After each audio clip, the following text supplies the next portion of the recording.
sommes de retour dans cette édition du 15 juin 2023 du live de Téléfinance. Merci beaucoup si vous nous rejoignez à l'instant. Et désormais, il est l'heure d'ouvrir notre page macro avec monsieur Christian Parizeau. Bonjour Christian. Bonjour. Bonjour, merci Christian d'être avec nous ce matin. Vous êtes président d'Altair Economics et avec vous, on va revenir principalement sur la décision de la Fed hier de maintenir, après 10 hausses consécutives de hausse, de maintenir ces taux dans une fourchette comprise entre 5 et 5,25%. Au-delà de ce statu quo qui n'était pas une surprise, très largement anticipé par les marchés, qu'est-ce qu'on doit retenir de cette décision et du discours de monsieur Jérôme Powell ? On va retenir d'abord que le fond reste quand même assez fort, assez violent, puisque les marchés anticipaient certes le fait qu'on allait faire une pause. Alors on parle bien de pause, c'est pas l'arrêt complet, c'est pour ça qu'on a employé le terme de skip. On sautait ce mouvement de hausse des taux, donc on savait que ça serait qu'une pause momentanée, mais on se disait ils vont encore remonter au mois de juillet, et puis après ça sera la dernière hausse. On sera véritablement sur la fin de ce cycle de resserrement de politique monétaire. Et ce que nous ont dit les membres du FED, c'est que non, on aurait peut-être encore une nouvelle hausse de taux. Donc pour eux, même si on fait une pause sur le mois de juin, potentiellement, on a encore 2 hausses de taux à attendre de la part de la Banque centrale américaine.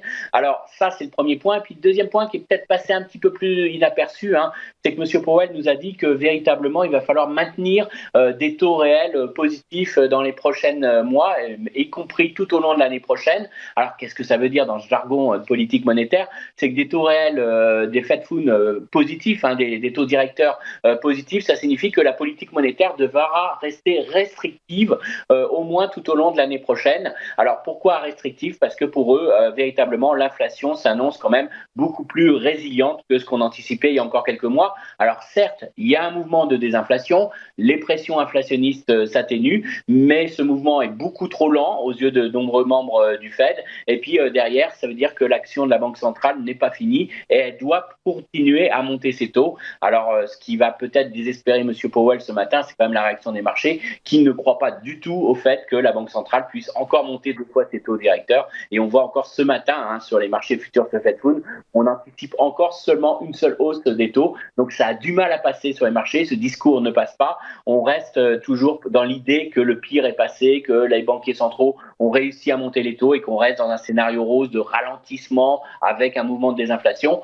Ce que nous dit la Fed, c'est qu'il y a quand même beaucoup d'incertitudes, qui n'ont pas de visibilité sur ce qu'ils vont faire dans les prochains mois et que le biais, quand même, le risque reste toujours sur une hausse de l'inflation et donc une politique monétaire qui restera durablement restrictive. Alors, on nous parlait de taux réel. Si on raisonne en taux réel, donc ça veut dire taux directeur de la Fed défalqué des taux d'inflation, du taux d'inflation core. En gros, on est à 0 aujourd'hui, 5,25, moins 5,3% de core. On est à 0. Est-ce que ce statu quo était largement anticipé du fait qu'on soit à 0 ? Mais surtout, ce que j'ai lu, c'est que les membres du FOMC disent que les taux réels doivent être à 1,5% pour qu'ils commencent à avoir un effet de contraction sur l'économie. Est-ce que, par la force des choses, ça veut dire que le soft landing que tout le monde anticipait, finalement, maintenant, on l'oublie totalement ? Oui, alors c'est-à-dire que M. Powell a précisé cet élément-là, c'est-à-dire que les taux réels vont devenir de plus en plus positifs parce que l'inflation ralentit.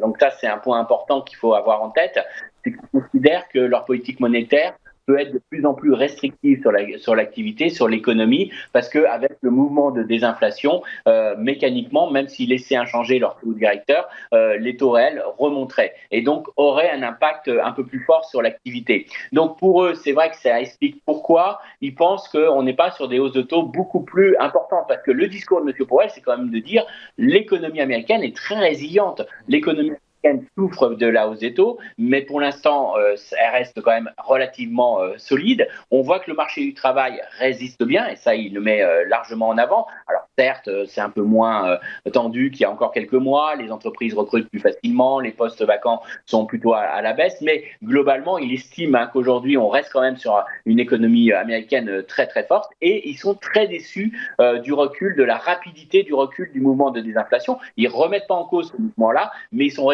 déçus. Et donc, ça veut dire qu'il faut maintenir clairement des taux réels durablement positifs. Alors, quoi aussi, et ce qui n'est pas du tout intégré par les marchés, ça veut dire que la Banque centrale implicitement nous dit qu'il va falloir encore un peu plus et durablement peser sur la croissance américaine pour vraiment éloigner durablement ce risque inflationniste. Et ça, ce message-là, il ne passe pas du tout au niveau des marchés, puisqu'on voit que les indices S&P, Nasdaq sont au plus haut, et on voit que les investisseurs sont très optimistes encore sur les scénarios économiques, avec toujours l'idée d'une réaccélération de la croissance américaine pour l'année prochaine, alors que la Fed nous dit, non, on maintiendra bien des taux réels très positifs l'année prochaine encore. Alors exactement, et justement, alors dans ces cas-là, alors moi j'entends à droite à gauche, la Fed a fait le boulot, etc.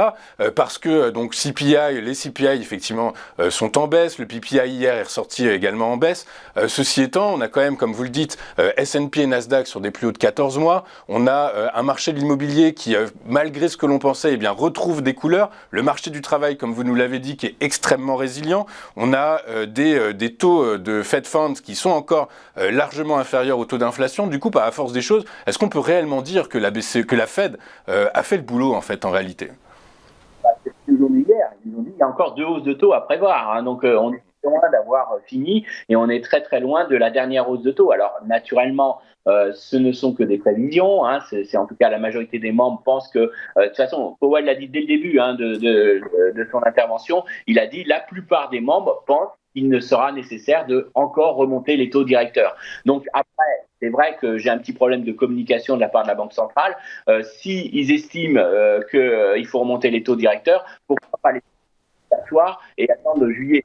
Entre hier soir et la réunion de juillet, on aura suffisamment d'éléments pour justifier ou pas une hausse des taux. Je pense que véritablement, c'est là où il y a peut-être un petit problème de communication de la part de la Banque centrale. Elle donne l'impression, en menant cette pause, qu'elle n'est pas certaine de pouvoir remonter les taux et qu'il y a peut-être une porte pour qu'elle ne fasse rien dans les prochains mois. Donc ça décrédibilise en partie, à mon avis, son discours sur le fait qu'il va falloir encore remonter les taux. Maintenant, tout dépend de vos prévisions économiques, de votre vision de l'économie américaine, mais en effet, aujourd'hui, d'après le discours de la Banque centrale, d'après leur perception de leur scénario médian, sauf énorme surprise, on est quand même sur le fait qu'on est très très loin d'avoir fini le travail. Mais encore une fois, je pense que cette pause n'est pas forcément la meilleure solution puisque ça brouille le message un petit peu de la Banque centrale et on le voit encore dans la réaction de marché qui ne croit pas du tout au fait que la Banque centrale puisse remonter 2 fois ses taux directeurs d'ici la fin de l'année. Et vous, Christian, qu'est-ce que vous croyez? C'est-à-dire que les taux terminaux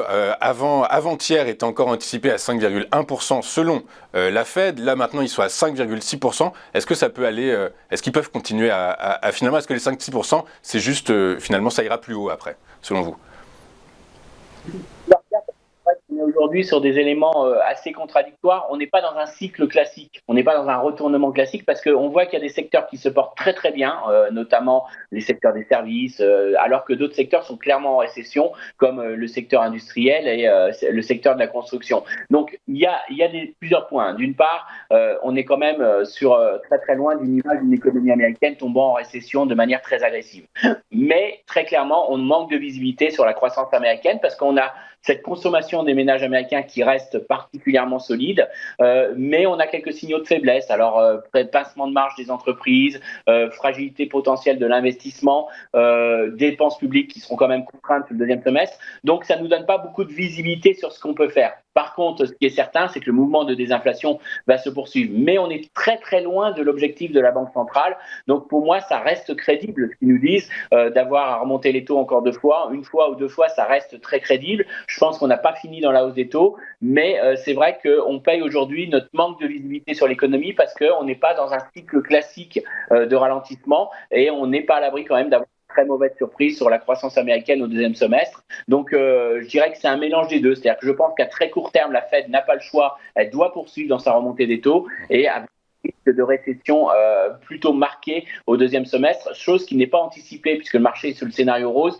d'un simple petit ralentissement qui nourrirait la désinflation et tout irait dans le meilleur des mondes. Je pense que le fait qu'on n'a pas encore ajusté les marges des entreprises laisse plutôt la place à des scénarios un peu plus négatifs sur la croissance américaine au deuxième semestre, ce qui induirait une pause de la Fed. Mais entre-temps, je pense qu'au mois de juillet, on aura une hausse des taux et ensuite plutôt une dégradation de l'économie américaine peut-être un peu plus forte que l'anticipent aujourd'hui les marges. Alors, il y a une variable qui a été, je dirais, mise au jour par la Fed, c'est la Supercore Inflation, qui va encore plus dans le détail de l'accord. Du coup, est-ce qu'elle en est, cette Supercore Inflation? Est-ce que la Fed a communiqué sur cette Supercore Inflation aujourd'hui? Et auquel cas, où va-t-elle? Est-ce qu'elle baisse ou au contraire, finalement, elle continue de grimper?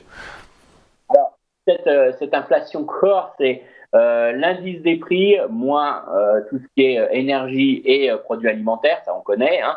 Et puis on soustrait aussi les prix immobiliers. Alors les prix immobiliers, on peut les enlever parce que on a le sentiment que le marché immobilier se retourne quand même, que les prix des loyers commencent à se retourner et que ces prix immobiliers vont impacter l'indice des prix, mais plutôt en modérant l'inflation. Et puis après, alors, lorsqu'on a enlevé ces trois variables, il nous reste l'inflation dans les services. Et l'inflation dans les services, là, c'est une inflation qui naît essentiellement de la hausse des salaires. Le principal coût de production dans les services, c'est les salaires. Et donc, si on est sur une hausse assez soutenue des salaires, on a clairement une inflation qui va persister dans les services. Alors, M. Powell nous a dit clairement, les salaires ralentissent. C'est lié au fait que le marché du travail est un peu moins florissant. Donc, on a bien une pression un peu plus forte. Les salaires progressent moins rapidement. Mais attention, la hausse des salaires aujourd'hui reste quand même suffisamment forte pour entretenir un certain niveau d'inflation dans les services au-dessus de l'objectif de la Banque centrale. Pour faire simple, il voudrait vraiment ce mouvement de désinflation dans les services a commencé, va sûrement s'accélérer dans les prochains mois, mais ce n'est pas suffisant pour qu'ils soient rassurés. Et puis surtout, ils estiment que le principal coût de production que sont les salaires, aujourd'hui, progresse trop vite, encore une fois. Et donc, ça crée beaucoup d'incertitudes, encore une fois, à venir. Et ils voudraient être certains que véritablement les salaires ralentissent un peu plus pour vraiment baisser le coût de production dans ce secteur-là et pour être certains qu'ils vont retourner vers leur objectif d'inflation qui est à 2%. Donc oui, aujourd'hui, ce corps inflation reste encore un peu trop élevé au goût des membres du Fed et ils ne sont pas certains aujourd'hui qu'on va vers les deux. Alors encore une fois, c'est pas le fait que on n'a pas un mouvement de désinflation, c'est le fait que ce mouvement d'inflation est tellement lent et on pourrait avoir une stabilisation de l'inflation au-dessus de l'objectif de la Banque centrale. Et c'est ça qui leur font pas plaisir, parce qu'ils voudraient pas faire du stop and go. Ils voudraient pas dire ça y est, on a vaincu l'inflation, on fait une pause sur notre politique monétaire, et après devoir relever les taux en disant bah oui, on s'est trompé, l'inflation finalement est plus forte. Donc c'est ça qui les arrête aussi aujourd'hui, c'est ce noyau dur de l'inflation qui reste beaucoup trop fort. Ok, donc on comprend qu'effectivement il y a quand même une probabilité très importante que la Fed continue à monter ses taux directeurs. On va passer alors tout à l'heure à 14h15, c'est la BCE qui va communiquer sur sa décision de politique monétaire. À 14h45, on attend le discours de Christine Lagarde. On sait également que au T1 2023, l'Union européenne, la zone euro est rentrée en récession à la marge, moins 0,1%. Ceci étant, est-ce que dans ces conditions, la BCE pourrait suivre le mouvement de la Fed, se calquer sur la décision de statu quo de la Réserve fédérale américaine? C'est tout le débat aujourd'hui de dire est-ce que la BCE n'en fait pas un peu trop. Alors c'est vrai qu'on n'est pas dans la même situation économique en Europe qu'aux États-Unis. Pour vous donner une idée, aux États-Unis, la consommation est en très forte et solide et en forte croissance. En Europe, la consommation recule et est durement impactée par l'inflation. Aux États-Unis, les entreprises ont un vrai problème de marge, c'est-à-dire qu'elles ne licencient pas, elles maintiennent leurs effectifs, elles montent les salaires, ce qui explique la solidité de la consommation, mais au prix de pression sur leur marge. En Europe, on a une consommation qui est certes est faible, mais les entreprises peuvent encore relever les prix, même si elles ont beaucoup plus de mal que par le passé, mais elles peuvent encore remonter les prix et elles ont des marges qui augmentent. Donc on est véritablement dans une situation un peu différente et c'est surtout cette demande intérieure qui reste particulièrement faible, avec une demande extérieure qui reste assez mal orientée et une grosse déception sur la réouverture de la Chine. Donc tout ça fait qu'on a le sentiment que la BCE n'est pas totalement dans la même situation que la Fed. Autant la Fed, elle peut essayer de calmer la consommation et dire faut encore que j'appuie un peu sur la croissance économique pour limiter le risque inflationniste, autant en Europe on pourrait se dire avec finalement des ménages qui consomment moins, une demande intérieure atone, une demande extérieure complexe, est-ce qu'il est vraiment nécessaire encore de remonter les taux directeurs?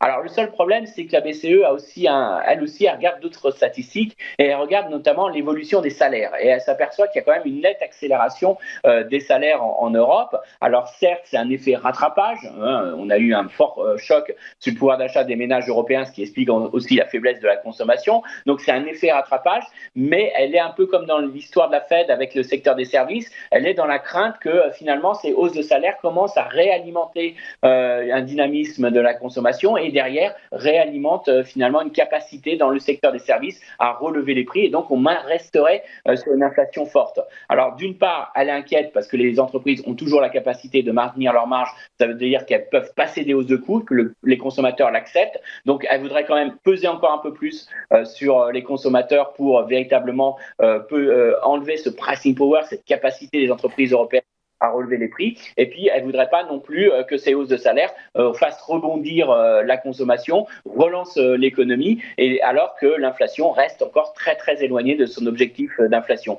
Donc, on voit qu'aujourd'hui, la difficulté est grande parce que c'est beaucoup moins justifié que la Banque centrale américaine de relever les taux en zone euro parce qu'on n'a quand même pas une économie aussi solide que l'économie américaine. Mais d'un autre côté, il y a suffisamment de risques et sous la lecture de la BCE, il y a suffisamment de risques pour qu'elle dise qu'il faut encore remonter les taux. Donc moi, je m'attends quand même à un discours toujours assez ferme de la part de Madame Lagarde, qui va dire que certes, il y a quelques signaux, peut-être que le pic d'inflation est passé, mais que c'est pas suffisant et qu'il va falloir encore une nouvelle fois remonter les taux dans les prochains mois. Là aussi, on a appuyé sur le frein, mais peut-être pas encore assez pour être certain que l'inflation revienne vers les 2%.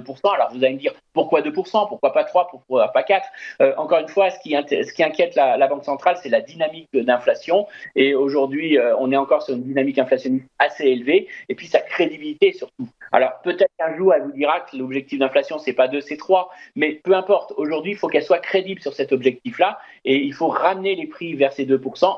Peut-être après, on se laissera un peu plus de flexibilité. On pourra avoir des objectifs un peu plus élevés. Mais à très court terme, elle n'atteint pas son objectif de 2%. Elle n'est pas crédible pour l'instant sur son objectif de 2%. Et donc, ça justifie qu'elle maintienne un discours quand même assez faucon pour les prochains mois. Ok, quid de la réduction du bilan de la BCE et notamment de l'extinction des TLTRO? Oui, alors ça c'est un élément qui est encore difficile à apprécier, mais c'est vrai qu'on a les banques européennes qui vont devoir rembourser les TLTRO. C'était des ressources qui étaient vraiment pas chères, qui a permis aussi aux banques de limiter l'impact du durcissement de la politique monétaire. Et ça va jouer énormément durant cet été, puisque les banques vont devoir rembourser ces excès de liquidité, vont mécaniquement avoir une hausse du coût de leurs ressources et donc mécaniquement devraient répercuter ça sur leur taux prêteur. Donc ça veut dire qu'il y a quand même du durcissement de la politique monétaire qui est à venir.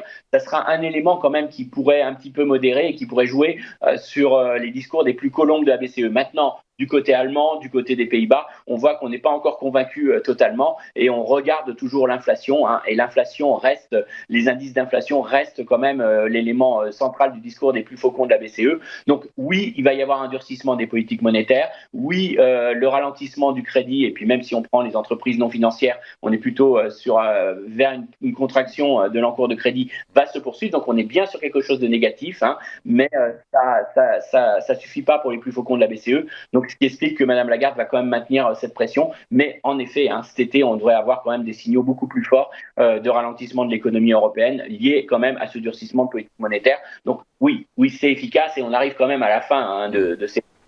Mais encore une fois, c'est peut-être des victoires au niveau de la BCE et donc on va maintenir la pression sur les marchés sur le fait qu'il y a encore du mouvement à attendre pour les prochains mois. Vous dites qu'on arrive sur la fin de ce mouvement de hausse de taux, des deux côtés de l'Atlantique, de part et d'autre de l'Atlantique. Est-ce qu'on peut dire désormais que Fed et BCE ont recouvré la crédibilité qu'ils avaient perdue? Alors, pour l'instant, je dirais que c'est oui et non parce que le message a du mal à passer et on voit que les marchés ne croient pas qu'ils aillent beaucoup plus loin. Le marché a son idée, mais je dirais que cette crédibilité elle va venir très vite parce que je pense que c'est plutôt les perspectives négatives économiques et la dégradation de la conjoncture qui va sûrement peser. Je pense que les marchés n'intègrent pas, ils sont toujours dans le scénario d'un soft landing, d'un ralentissement modéré et que tout irait bien et puis on repartirait l'année prochaine comme si de rien n'était. Et c'est là où il y a peut-être un petit problème. Je pense que pour vaincre cette inflation, il faudra qu'on ait un recul de l'activité un peu plus marqué que l'anticipent actuellement les marchés, une pression beaucoup plus forte que l'anticipent aujourd'hui les investisseurs sur les marges des entreprises. Et donc c'est là où on verra véritablement le recul de l'inflation. Et donc pour le moment, c'est vrai que le marché est un petit peu dans un discours où oui, les banquiers centraux crient au loup, mais c'est dans leur rôle, c'est dans leur fonction, mais on ne croit pas véritablement que l'inflation est durable. Et donc je pense que ce qu'on sous-estime, c'est la nécessité véritablement d'avoir une dégradation plus forte de l'activité, du marché du travail pour véritablement calmer cette inflation et ça, c'est pas encore dans les cours. Ok, très clair. Merci beaucoup, Christian Parizeau, d'avoir été avec nous ce matin. Je rappelle que vous êtes président d'Altair Economics et que c'est toujours un régal de vous écouter sur ces questions macroéconomiques et microéconomiques également, on l'a vu également. Merci beaucoup.